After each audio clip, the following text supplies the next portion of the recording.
Welcome to Pallavi TV. ప్రస్తుతం పశ్చిమ బెంగాల్లో రెండో దశల ఎన్నికల పోలింగ్ నడుస్తూ ఉంది. మొదటి దశలో దాదాపు 150 పైగా స్థానాలు అసెంబ్లీ స్థానాల్లో పోలింగ్ జరిగితే ఇప్పుడు దాదాపు 140 పైగా అసెంబ్లీ స్థానాల్లో పోలింగ్ నడుస్తూ ఉంది. మొత్తం 294 అసెంబ్లీ స్థానాలు ఎక్కడ ఉన్నాయి. సో ఈసారి BJP versus TMC tug of war నడుస్తూ ఉంది రెండు పార్టీల మధ్య. ఈసారి బీజేపీ అధికారంలోకి వస్తుందని అటు బీజేపీ ముఖ్య నేతలు, అటు మనకు ప్రధాని నరేంద్ర మోదీ కావచ్చు, అమిత్ షా కావచ్చు, అట్లాగే స్టేట్ సంబంధించిన నాయకులు కావచ్చు విశ్వాసం వ్యక్తం చేస్తూ ఉన్నారు. అయితే ఈ రోజు రెండో దశ ఎన్నికలు మొత్తం సమస్యాత్మక ప్రాంతాలు, హింస చెలరేగే ప్రాంతాల్లో రెండో దశ ఎన్నికల పోలింగ్ నడుస్తూ ఉంది. ఈ రోజు పోలింగ్ సందర్భంగా చాలా చోట్ల హింసాత్మక ఘటనలు కొన్ని వెలుగు చూశాయి. సో ఎక్కడైతే హింసను క్రియేట్ చేసే వాళ్ళు ఉన్నారో వాళ్ళందరినీ పోలీసులు అదుపులోకి తీసుకొని స్టేషన్ తరలించే ప్రయత్నం చేస్తూ ఉన్నారు. కొన్ని చోట్ల జరిగినటువంటి ఈ పోలింగ్ సందర్భంగా ఆయా చోట్ల జరిగినటువంటి ఘటనలు ఏమేమి ఉన్నాయో ఒక్కొక్కటిగా మనం చూసే ప్రయత్నం చేద్దాం.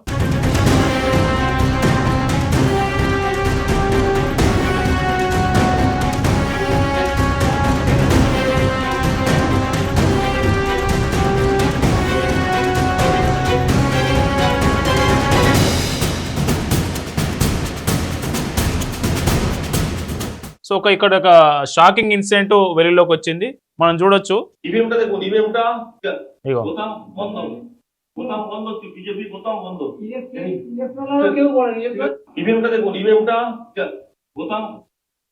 ఇక్కడ ఈవీఎం మిషన్ మీద ప్లాస్టర్ వేశారు. సో ఈ బీజేపీ గుర్తుకు ఎదురుగా ఉన్నటువంటి ఈవీఎం మిషన్ మీద ఓటింగ్ వేస్తాం కదా, ఆ మిషన్ ప్రెస్ చేయకుండా ప్లాస్టర్ వేశారు. సో ఇది ఎక్కడ అంటే ఫల్టా అసెంబ్లీ నియోజకవర్గం, అదైతే మనకు నార్త్ 24 పరగనా జిల్లా ఏదైతే ఉందో ఆ కొద్దిగా సెన్సిటివ్ ఏరియా ఉన్నటువంటి జిల్లాలో ఈవీఎం మిషన్ జహంగీర్ ఖాన్ అనే టీఎంసీ అభ్యర్థి బీజేపీ అభ్యర్థికి ఓట్లు పడకుండా ఇక్కడ ప్లాస్టర్ చేసినట్టు ఈ వీడియో వైరల్ అవుతా ఉంది. ఈ వీడియోకి ఎప్పుడైతే బీజేపీ అభ్యర్థి బరిలో నిలిచినటువంటి అభ్యర్థి పోలింగ్ కేంద్రాన్ని సందర్శించి పోలింగ్ సరళిని పరిశీలించిన తీరు ఉంటుంది కదా, సో ఆ సమయంలో గుర్తించారు. లోపలికి వెళ్ళి చూసేసరికి బీజేపీ గుర్తుకు ఎదురుగా ప్లాస్టర్ చేసినటువంటి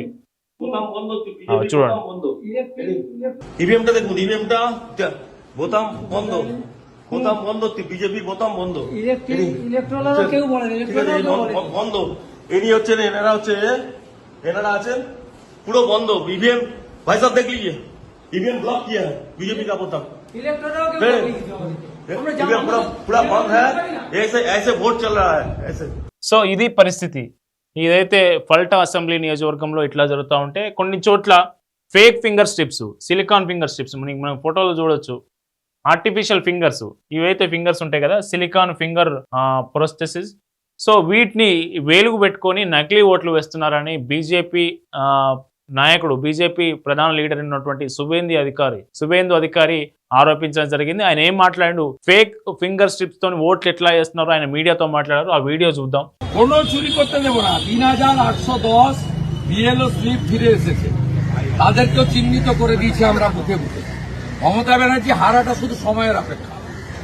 শুভেন্দু অধিকারী একদম 4 তারিখে লাস্ট মেশিন গোনা পর্যন্ত তৃণমূলকে কিভাবে ছুটাতে হয় এটা আমি জানি। సో అక్కడ ఉన్నటువంటి పోలింగ్ బూత్లలో వాళ్ళు సిలికాన్ ఫింగర్ స్ట్రిప్స్ పెట్టుకొని పోయి ఓటేస్తా ఉన్నారు. ఎందుకంటే ఇక్కడ ఆల్రెడీ దాని మీద మనకు సిరాతోని ఇట్లా నమోదు చేస్తారు కదా, సో ఈ స్ట్రిప్ తీసేసి మళ్ళీ ఓటేయడానికి పోతా ఉన్నారు.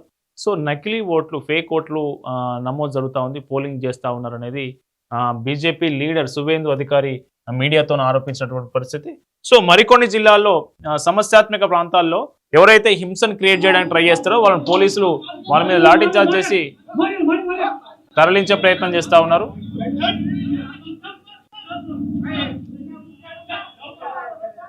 సో ఎవరైతే కావాలని హింస క్రియేట్ చేసి ఆడ ఓట్లు పడకుండా ఆ ఓట్లను అడ్డుకునే ప్రయత్నం చేస్తూ ఉన్నారో వాళ్ళందరూని పోలీసులు అదుపులోకి తీసుకొని స్టేషన్ తరలించే ప్రయత్నం చేస్తూ ఉన్నారు. ముఖ్యంగా నార్త్ 24 పరగనా జిల్లాస్ ఏదైతే ఉన్నాయో ఆ జిల్లాలో ఎప్పుడైతే అజయ్ పాల్ శర్మ మనకు యూపీలో ఎన్కౌంటర్ స్పెషలిస్ట్గా ఉన్నటువంటి అజయ్ పాల్ శర్మ పోలీస్ అబ్జర్వర్గా అక్కడ అపాయింట్ అయ్యిండో, సో ఎట్లాంటి ఘటనలు జరగకుండా ఫ్రీ పోలింగ్ జరిగేలా, అంటే ప్రశాంతమైన వాతావరణంలో పోలింగ్ జరిగేలా చర్యలు తీసుకుంటా ఉన్నారు. అయితే నదియా జిల్లాలో ఒక ఇన్సిడెంట్ జరిగింది. నదియా జిల్లాలో బీజేపీ ఏజెంట్ మీద టీఎంసీ గూండాలు దాడి చేశారు. ఒకరు గన్నుతో దాదాపు 15 మంది 8 దాడి చేశారు. దాడి చేసే సమయంలో ఒకరి దగ్గర గన్ను కూడా ఉన్నట్లు బాధితుడు మీడియాతో చెప్పారు. సో తల మీద కొడితే తల పగిలి రక్తం కారిన పరిస్థితి. సో ఇది నదియా జిల్లాలో జరిగింది.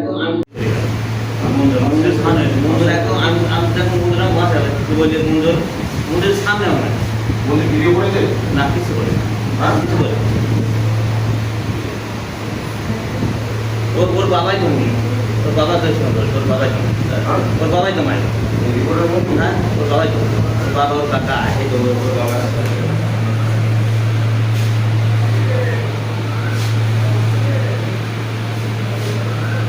ওদের পুরো মারামার করছে কাছে তুলে দেয়নি, ওর সব ওর যে ব্যাটালিয়ন সব টিম ব্যাটালিয়ন এটা নিয়ে যান শেষ রেখা দিয়ে যান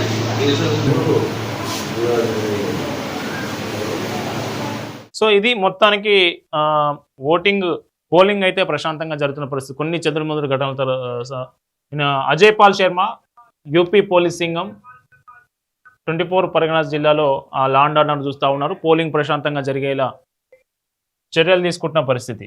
సో ఇది మొత్తానికి మనకు ప్రధానంగా చూస్తే ఇవి ఆర్మీ వెహికల్స్. సో పకడ్బందీగా ఈసారి ఈసీ లాస్ట్ 2021 ఎన్నికల తర్వాత హింస జరగడం, దాదాపు 20 మందికి పైగా చనిపోవడంతో ఈసారి రెండో దశ పోలింగ్ మీద ఈసీ పకడ్బందీ భద్రతా ఏర్పాటు చేసింది. ఆర్మీ వెహికల్స్ మామూలుగా యుద్ధం సమయంలో పనిచేసే ఆర్మీ వెహికల్స్ దాదాపు 2,40,000 మంది వివిధ కేంద్ర బలగాలకు సంబంధించినటువంటి సిబ్బంది, అటు బిఎస్ఎఫ్ కావచ్చు, సిఆర్పిఎఫ్ కావచ్చు, సిఐఎస్ఎఫ్ కావచ్చు, ఇట్లాంటి బలగాలు మొత్తం ఇప్పుడు బెంగాల్ ఎన్నికల శాంతి భద్రతలు పర్యవేక్షిస్తున్న పరిస్థితి. సో మొత్తానికైతే బెంగాల్ ఎన్నికలు ప్రశాంతంగా ముగిసే దశకు చేరుకుంటా ఉన్నాయి. సో మనకు మే 4వ తేదీన ఈ రిజల్ట్ ఏం రాబోతా ఉంది, ఈసారి మమతాకు ఉద్వాసన తప్పదా, బీజేపీ బెంగాల్లో అధికారంలో రాబోతుందా, సో ఓటర్లు ఎట్లాంటి తీర్పు ఇవ్వబోతా ఉన్నారు అనేది ఈరోజు సాయంత్రం ఎగ్జిట్ పోల్స్ చూడొచ్చు. అట్లాగే 4వ తారీఖు రోజు తుది ఫలితాలు చూసే అవకాశం ఉంది. ఈ అంశం మీద మీరు మీ అభిప్రాయాలు కామెంట్ చేయండి. చూస్తూనే ఉండండి పల్లవి టీవీ.